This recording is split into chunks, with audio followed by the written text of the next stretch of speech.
Hey guys, what's up and welcome back to Toe Tags Metal Reviews, and today we're giving you guys our final review of God of Angels Trust by Volbeat.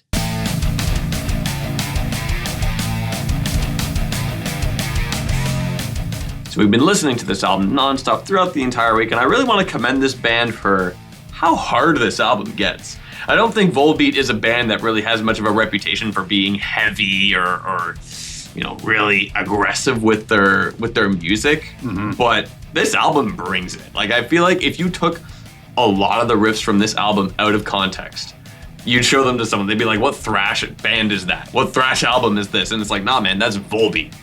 So I really like that they get real juicy a lot on this record, but on top of that, a lot of it is also very anthemic, easy to sing along with. The vocals are such a unique staple of this band. Like that style, like the kind of, bluesy, rockabilly, almost country kind of twang that's in there.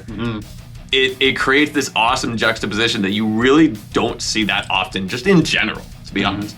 So I really enjoy that about this album, and it makes me want to listen to more Volbeat if that's what their sound is, because I never really spent that much time with this band before reviewing this album. So it's got me thinking like, oh wow, like I want to see, where else this kind of sound has been explored. I did see them live once. I don't remember that much from that show, but I remember, there were some songs that were like, wow, yeah, it's pretty damn cool.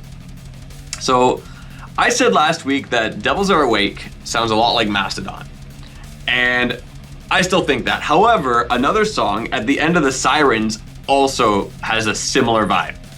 The riffs and melodic patterns all, to me, sound like something Mastodon could write. And I think, you can hear, especially in those two songs, you can hear Bron Dahler's voice. At least I could hear aspects of that, or at least that vocal performance and the melodies that he sings there are definitely melodies I could hear coming out of Bron Dahler. Like, I think 100% these are melodies I could see Mastodon performing.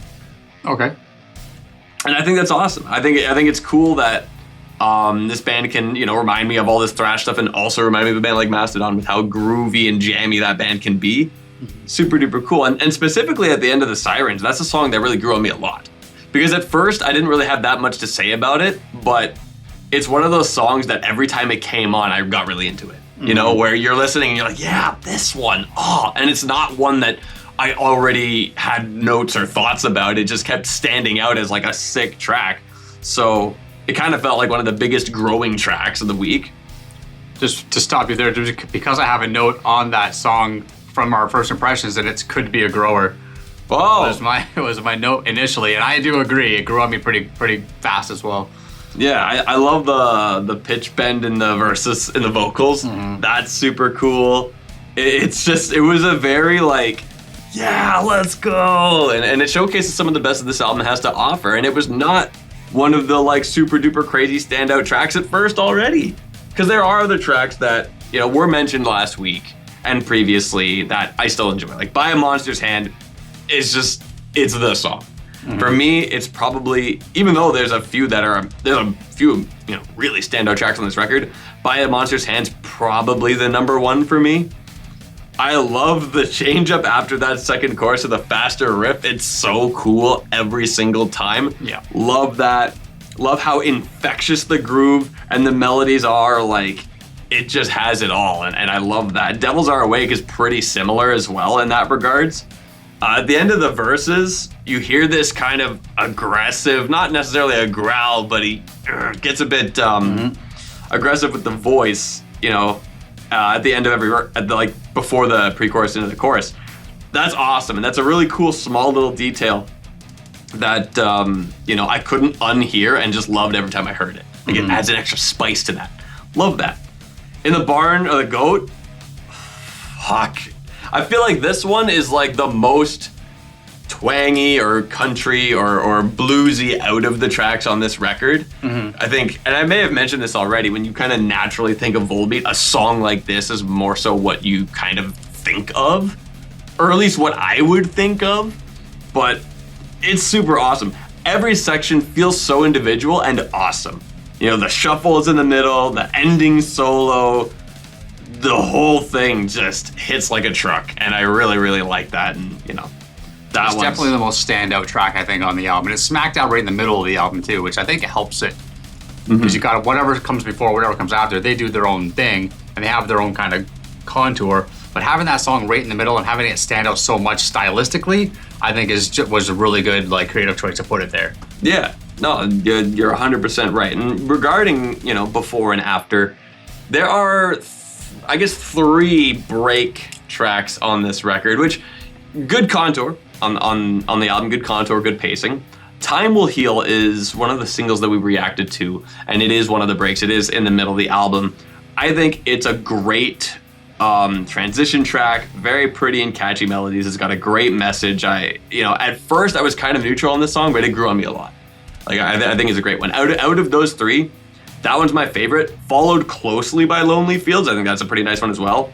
Acid Rain is like not only one of the 3, but also kind of only track on the album I didn't really care that much for. And even then, there's some good things I guess I could say about it, but overall it didn't really hit as hard or wow me as much as other tracks on this record. So if I had to pick a worse track, it would probably be that one. But I do think it's a pretty consistent album in terms of like song quality. It's not like there's duds, here and there. Like it's either like solid or great, I found. Yeah, I agree with a lot of what you said. Going into this album, I was thinking, I always have like a kind of a pre-thought of what I'm expecting throughout the week, right? And I'm like, okay, so I'm kind of a semi-fan of this band. I like one of their other albums, and I can never remember the name of it, Cadillac Gangsters. Guitar Gangsters and Cadillac Blood, I think. Yeah, something like that. That album I thought was good. I haven't heard it in a while. But all the other things I've heard from this band, I was kind of just not feeling it, right? So I was kind of going into this going, am I going to have a boring week? Am I going to get tired of this fast? My first impression was really good. I was like, damn, this album's got some, heat behind it. And I was kind of expecting to fatigue on it after a couple days, and that didn't happen. Glad to say, I was really liking this album every time I put it on. It didn't fatigue on me at all. In fact, I was looking forward to listening to it. And I listened to it a lot. Like I played this album, I didn't count it or whatever, but I played it a lot through the week. I was on, anyways. So just getting into it. So first, out of the gate, Devils Are Awake. I just think it's a great opening track. It is. I think this is the kind of track that, any new listener of the band potentially is gonna get a taste of what this whole album and band has in store just from this track. Yeah. It kind of just gives you like an invitation that says, here, this is what we're about. And that's the kind of intro track that I like, right? When bands do that and they kind of give their whole kind of personality in one small little package like that, I think that's a really good way to introduce an album. So I think that, great job. It's a good song. Out of the gate, I'm all for it. By a Monster's Hand, as TV Fish said, it's up there. I don't know if I'd call it the best track on the album. It's definitely like probably tied for first, if not first. And it's because those riffs are just so tasty. The vocals are always on point. He's got, Mike Polson's got the unique voice. I don't know anybody else that sounds like him. And the riffs on top of that just make the song so infectious. Midway through the song, it picks up and it just gets heavier and it just throws down. And then you got some nice soloing in there. And it's just a really good song. The trajectory of the song is really nice. Just really good stuff. I'm just going through track by track. I would agree on Acid Rain, weakest track on the album. You mentioned that there's 3 break songs or 3 cool down songs or whatever. I consider it only 2, and I'll tell you why in a second. So Acid Rain and Time Will Heal, both kind of cool down songs. I would agree with you, Time Will Heal is a better track. I think just sonically it sounds better. I don't know exactly what it is about it. It's just, maybe it's the chorus, it's a little bit more appeasing. Not sure, but Acid Rain definitely, if you want to call it a dud on the album, it's definitely the dud. I do think it serves a purpose though. Yeah. It has that break between By a Monster's Hand and Demonic Depression, which is also another kind of banger song, right? You got some nice energy, some nice riffs in Demonic Depression as well. We talked about it in the Barn of the Goat. Don't need to talk about that anymore. Time Will Heal, I just kind of mentioned that as a second cool down song. Better Be Fooled Than Tamed. This song is one that grew on me pretty fast in my listens as well. I couldn't stop thinking about the theme song from Saved by the Bell when I was listening to this. If you know, you know. It's faster tempo than that, but I went back and listened to Saved by the Bell theme song on YouTube, and I was like, it doesn't sound exactly like what I was remembering, but the similarities are there. It's just the tempo is completely different, but I just couldn't stop thinking about it. But I thought that was kind of cool.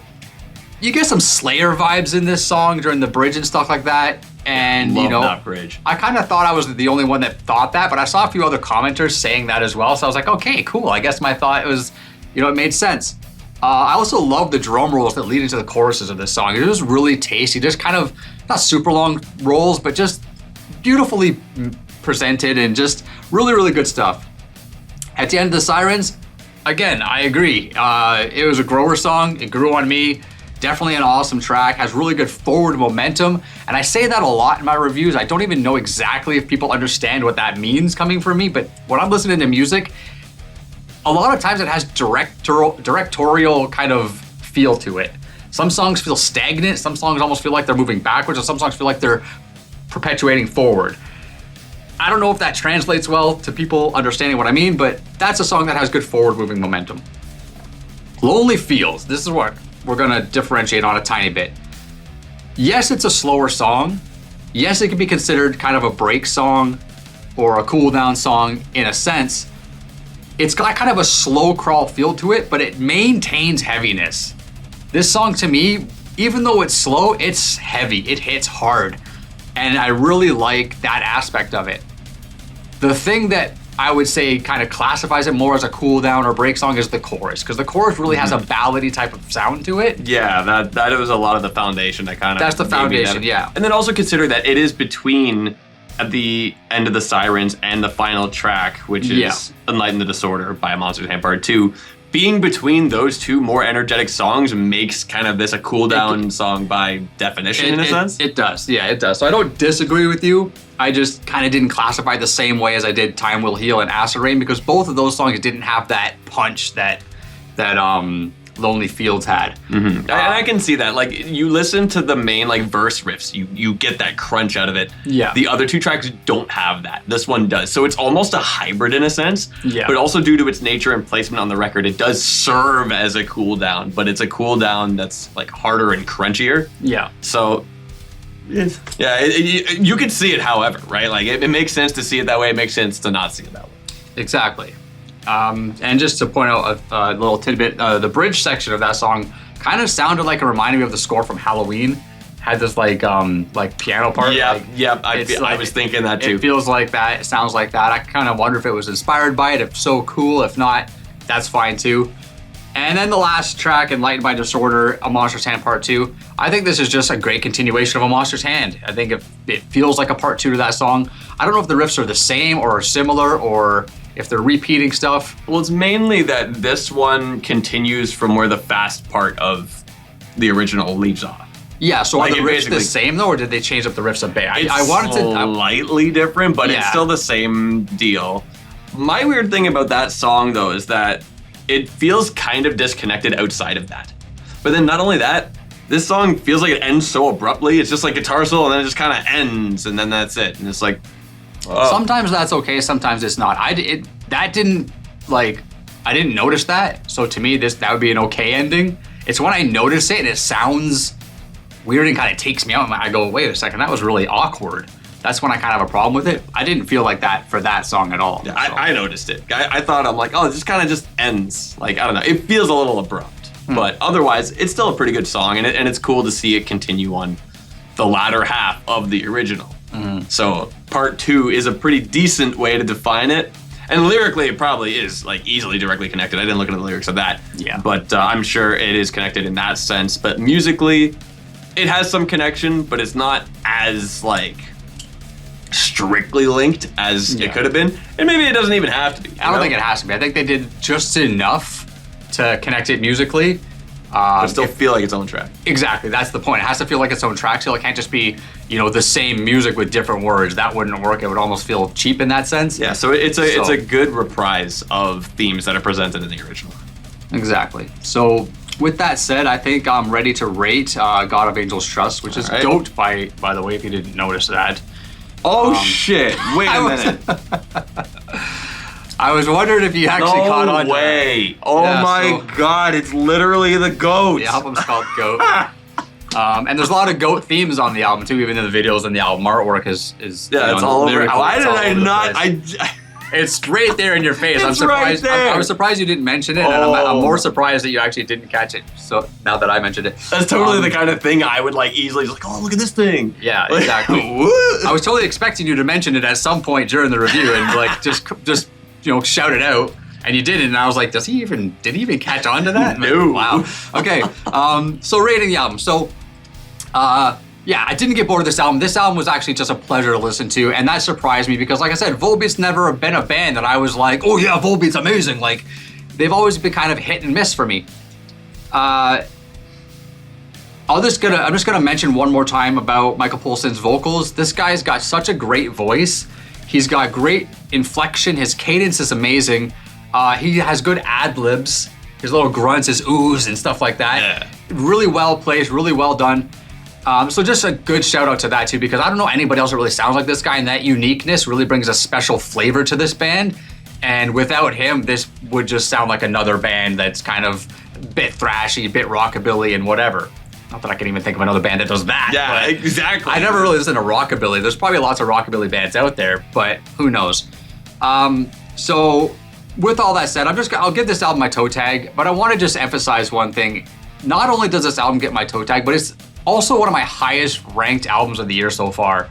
And I think there's one main important reason for that, and that's that there's no filler tracks, there's no bloat on this album, there's nothing on this album that feels like it shouldn't be there. Even the songs like Acid Rain and Time Will Heal that we kind of said, oh, these are just kind of, cool down tracks. That's not a dig. That's just saying that, the album has contour, and we praise contour all the time. We don't like when albums kind of ride the same wave the whole way through. You need time to breathe, and this album gives you that at the right moments, at the right times. The tracks are well placed. It's a well-crafted album, and there's a bunch of the songs on here that are just bangers in their own right. So it's a toe tag, and it's, again, one of my highest rated albums of the year so far, which surprised me and probably gonna surprise some of you guys, but that's what it is. Yeah, you're definitely right that there's no filler on this album at all. Like, every song serves a purpose. Every song has something you can say about it. You can. It's not like a song will just come and go and it's nothing. And even if you're not huge on a song, it still stands out enough to be individual. Yeah. And that is amazing. I feel like anyone should strive to have an album where every single song has value. Exactly. You know what I mean? And obviously, music, art, always subjective. Yeah. For some people, every track on one album is the most important thing. For other people, maybe not at all. Yep. But for you, and also for me, every track feels like it has value. There are so many notable moments. It's so fun. It touches upon so many things. It's got so much uniqueness to it. It gets my toe tag as well. GOAT is a very good way to describe this album because it's amazing. Congratulations, Volbeat, for making it onto the toe tag list. Yeah. It's the first time that a new release has gotten on there this year in a while. Yeah. I think it's been a few months, but there it is. I mean, we both loved it. Yeah. We hope you guys loved it, and that's all we got for you today. So remember to like this video if you liked it. Tell us in the comments below how much you enjoyed this album against other Volbeat albums. What other ones sound like this? Let us know what your favorite is in the comments below, and subscribe if you guys are new to the channel. I'm TV Fish. I'm Vile Self. See you guys later.